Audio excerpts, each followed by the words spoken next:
Baiklah, hadirin dan pemirsa, kembali di debat publik ketiga pasangan calon gubernur dan wakil gubernur Kalimantan Utara tahun 2024. Pada sesi ini kembali kita akan menyaksikan para pasangan calon untuk saling berinteraksi tanya jawab dan saling menanggapi untuk mempertajam visi misi unggulan yang diusung. Kembali kami ingatkan agar para hadirin untuk selalu menjaga suasana debat ini agar tetap kondusif demi kelancaran debat malam hari ini. Dan bagi para pasangan calon kami juga ingatkan, dalam sesi bertanya antar pasangan calon, materi yang akan dipertanyakan hendaknya tetap sesuai dengan tema pada debat malam ini, yaitu ekonomi berkelanjutan, kesejahteraan sosial, dan kelestarian lingkungan. Dan tidak menggunakan singkatan, akronim, serta terminologi asing.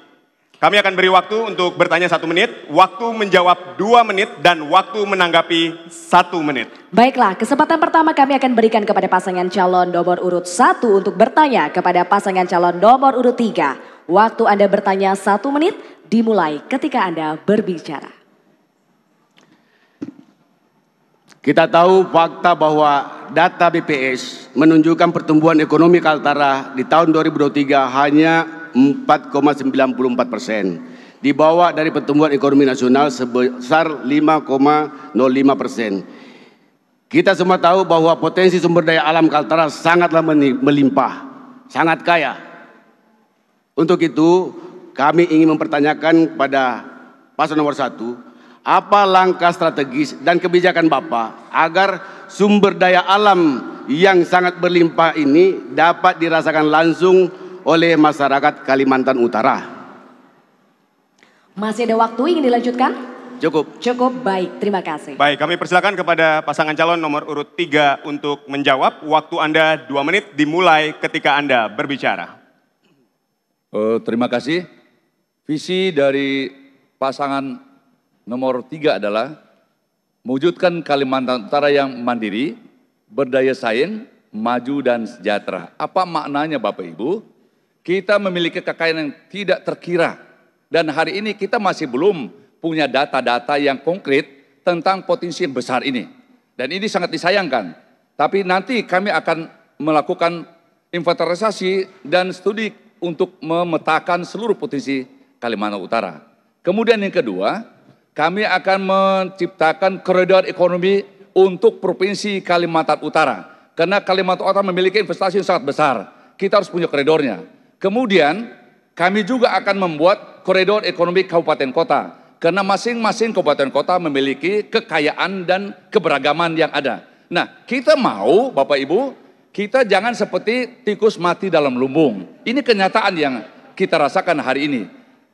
Kita punya ikan, perikanan, laut luar biasa. Delta Mahak, Delta Kayan dan Sembakung. Ini potensinya triliunan Bapak.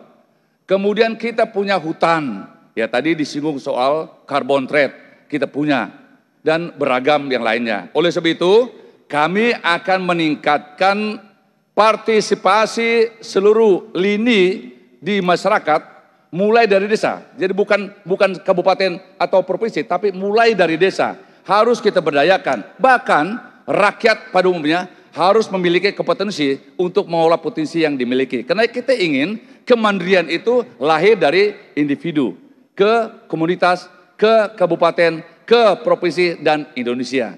Jadi saya yakin percaya, jika kita memberdayakan sektor ini, insya Allah Kalimantan Utara merupakan rising star ekonomi Indonesia dan bisa menopang pertumbuhan ekonomi Indonesia ke depan. Baik, waktu habis. Terima kasih kepada pasangan calon nomor urut 3. Selanjutnya kami persilakan kepada paslon nomor urut 1 untuk menanggapinya. Waktu Anda 1 menit dimulai ketika Anda berbicara. Kekayaan Kaltara itu sangat luar biasa Pak. Ada data, ada tambang emas, ada tambang batu bara, ada perikanan, ada tambak. Itu sama sekali tidak produktif karena pemerintah tidak melibatkan diri dalam pembinaan. Maka dari itu kami punya konsep bahwa untuk meningkatkan penghasilan APBD ke depan kita harus terlibat sesuai dengan pasal 33 Undang-Undang Dasar 45. Negara punya hak untuk mengolah dengan cara ada aturannya sehingga mengoptimalkan hasil untuk peningkatan APBD agar dapat menghasilkan langsung kepada masyarakat dia dirasakan oleh pembangunannya. Di samping hak penguasaan hutan, hak tambang dan lain sebagainya yang diberikan kepada pengusaha, Ada kewajiban pengusaha yang wajib diberikan, yaitu tanggung jawab sosial untuk di bidang pendidikan, untuk di bidang UKM, dan banyak lagi tanggung jawab sosial yang harus diberikan oleh perusahaan ini untuk pertumbuhan ekonomi di Kalimantan Utara. Terima kasih. Baik, waktu habis, terima kasih. Selanjutnya pasangan calon nomor urut 2 bertanya kepada pasangan calon nomor urut 1. Waktu Anda bertanya 1 menit dimulai ketika Anda berbicara. Kalimantan Utara telah mencatat kemajuan signifikan dalam pembangunan ekonomi dan infrastruktur dalam 3 tahun terakhir. Pertumbuhan ekonomi menunjukkan tren positif, didorong oleh peningkatan investasi di berbagai sektor unggulan infrastruktur. Terus Kalimantan Utara memudahkan aksesibilitas. Program-program pemberdayaan masyarakat dan peningkatan kualitas sumber daya manusia gencar dilaksanakan, meningkatkan IMM, komitmen terhadap kelestarian fungsi, dan juga semakin kuat dengan berbagai upaya pelestarian fungsi hutan, pengelolaan sumber daya alam yang berkelanjutan, dan pengembangan energi baru terbarukan. Silakan langsung tanya. Pertanyaan, bagaimanakah Anda menyimbangkan antara kebutuhan akan pertumbuhan ekonomi yang cepat dengan keterbatasan anggaran dan perlunya menjaga kelestarian fungsi lingkungan dalam pembangunan infrastruktur di Kalimantan Utara? Baik, terima kasih kepada pasangan calon nomor urut 2. Ya, selanjutnya silahkan untuk paslon nomor urut 1 menjawab. Waktu ada 2 menit dimulai ketika Anda berbicara. Untuk meningkatkan pendapatan penghasilan masyarakat dengan anggaran yang sangat terbatas, kami punya konsep bahwa di samping menghilangkan koruptor-koruptor, memaksimalkan anggaran yang ada, kami ada mitra banyak rekan-rekan investor yang akan menanam investor di wilayah ini, akan membangun dan berinvestasi di Kaltara, baik di bidang pembangunan infrastruktur, baik di bidang pertanian, perikanan. Mereka siap berinvestasi sehingga nantinya akan meningkatkan penghasilan masyarakat, membuka lapangan kerja, sampai dihilirisasi, sampai ekspor pun mereka siap. Dengan demikian, kami tidak ragu ketika kami memimpin, kami siap berkolaborasi dengan pengusaha, investor, bersama masyarakat dengan berbagai sumber tenaga kerja oleh masyarakat petambak, petani rumput laut, tinggal diakomodir, diorganisir dengan baik dan dilibatkan bersama dengan Perusda sehingga bersama dengan investor mengolah potensi ini agar meningkatkan penghasilan masyarakat di Kaltara. Ada 2 macam model sumber daya alam. Ada sumber daya alam yang bisa diperbarui dan tidak bisa diperbarui. Oleh karena itu, bagi sumber daya alam yang tidak bisa diperbarui, mari kebijakan daripada pemerintah provinsi harus memiliki kebijakan yang pro rakyat, pro masyarakat. Agar supaya apa? Agar supaya hasil dari manajemen pengelolaan sumber daya manusia ini, sumber daya alam ini benar-benar diperuntukkan sebanyak-banyaknya untuk kemakmuran rakyat. Karena dikatakan bumi dan air serta kekayaan alam yang terkandung di dalamnya dikuasai oleh negara dan diperuntukkan sebesar-besarnya untuk kemakmuran rakyat. Itu amanat Undang-Undang Dasar pasal 33 45. Ada tambahan, Pak? Cukup. Baik, terima kasih. Baik, kami persilakan kepada paslon nomor urut 2 untuk menanggapi jawaban dari paslon nomor urut 1. Waktu Anda 1 menit dimulai dari saat Anda berbicara. Jadi maaf paslon urut 1 ya. Yang kami tanyakan itu perlunya menjaga kelestarian fungsi lingkungan. Ya, dalam jawaban tadi belum ada yang menyangkut perlunya menjaga kelestarian lingkungan. Jadi memang dilema dan klasik ya dalam pembangunan. Kami menyadari pentingnya keseimbangan antara pertumbuhan ekonomi, keterbatasan anggaran, dan kelestarian fungsi lingkungan. Oleh karena itu, ada 4 strategi yang akan kami tempuh, yaitu silakan Pak Wakil. Prioritas pada infrastruktur kritis dengan memfokus anggaran pada pembangunan infrastruktur yang paling kritis dan mendukung pertumbuhan ekonomi serta kesejahteraan masyarakat seperti jalan menuju sentra produksi, pengadaan jaringan listrik di desa dan pembangunan irigasi untuk pertanian dan tambak. Pemanfaatan skema kerjasama pemerintah dan badan usaha. Baik, waktunya habis. Terima kasih kepada pasangan calon nomor urut 2 atas tanggapannya. Baik, selanjutnya kami persilahkan kepada pasangan calon nomor urut 3 untuk bertanya pada paslon nomor urut 2. Waktu Anda 1 menit dimulai ketika Anda berbicara. Pasangan nomor urut 2 yang kami hormati, berbicara mengenai ekonomi berkelanjutan dan kesejahteraan sosial, tentu kita sama-sama peduli terhadap nasib rakyat. Terutama juga adalah petambak udang dan petani rumput laut.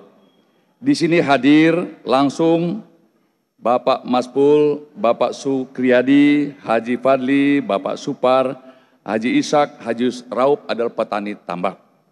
Dan rekan-rekan wakil petambak udang lainnya. Kami dengar Bapak sudah membentuk tim untuk menangani masalah ini. Apa kira-kira solusi real dari tim yang Bapak bentuk dan betul-betul menjamin kesejahteraan petambak udang, petani rumput laut, budidaya ikan, dan perikanan tangkap, serta berapa lama solusi itu bisa dicapai? Terima kasih. Baik, waktu habis, terima kasih. Silakan kepada paslon nomor urut 2 untuk menjawab pertanyaan dari paslon nomor urut 3. Baik, terima kasih. Bapak Wagub saya yang saya banggakan, yang saya cintai. Bahwa menangani masalah harga udang, ya salah satu solusi yang sudah kami lakukan adalah membentuk Satgas untuk ya mengakomodir bagi para petambak-petambak. Dan terbukti sekarang ini harga udang sudah luar biasa Bapak Ibu. Sudah luar biasa. Sekarang harga udang sudah sampai di harga 220.000 per kilo. Ya memang minggu ini turun 20.000 per kilo. Tapi saya yakin, percaya bahwa dengan situasi ekonomi kita yang sudah baik, apalagi bayar-bayar di luar ini sudah perekonomiannya sudah bagus setelah dilanda COVID, dan ini pasti akan meningkat harga udangnya. Dan kita ini bukannya mengatur harga udang, tapi kita pemerintah berupaya untuk membantu masyarakat petambak udang maupun petani rumput laut. Baik, saya tambah sedikit. Mungkin pertanyaan ini kembali lagi pada debat pertama ya. Tadi Pak Gubernur mengatakan bahwa sudah dibentuk Satgas dan tim ya dari pasangan nomor 3. Tadi sudah bentuk tim itu. Saya harusnya yang mengawasi pelaksanaan tim yang sudah Satgas yang sudah bentuk tadi. Ini kan harus kembali kepada kita sebagai wakil. Ya, kita mengevaluasi, telusuri di mana masalahnya. Ya, masalahnya udang itu jatuh di mana. Kemudian harga rumput laut itu jatuh di mana. Kualitasnya kah apanya. Tim ini yang mencari solusinya. Permasalahannya itu yang cari. Setelah itu laporkan kepada wakil sebagai pengawas. Lalu solusinya selesaikan. Bicara sama nomor 1. Saya kira begitu. Karena saya siap mental. Baik, terima kasih, waktu habis. Terima kasih kepada paslon nomor urut 2 ya, atas kami jawabannya. persilahkan kembali berikutnya untuk pasangan calon nomor urut 3 menanggapi. Waktu Anda 1 menit dimulai ketika Anda berbicara. Iya.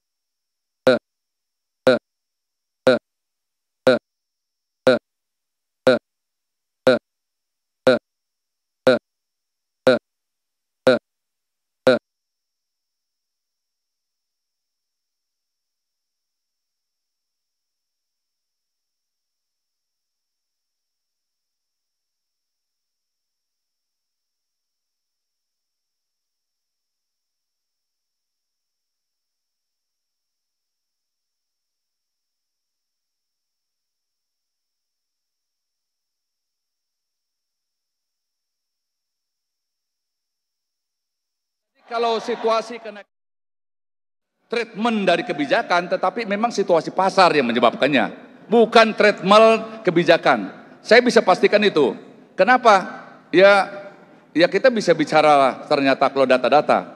Nah jadi oleh sebab itu saya ingin tadi kita mau potensi besar ini menjadi kekuatan ekonomi dikelola dengan baik oleh pemerintah daerah, oleh gubernur. Waktu habis, terima kasih kepada paslon nomor urut 3. Sesi tanya jawab dan saling menanggapi antar pasangan calon sudah selesai. Hadirin dan pemirsa, masih ada sesi pernyataan penutup dari pasangan calon yang akan hadir sesaat lagi. Tetaplah bersama kami di debat publik ketiga pasangan calon gubernur dan wakil gubernur Kalimantan Utara tahun 2024.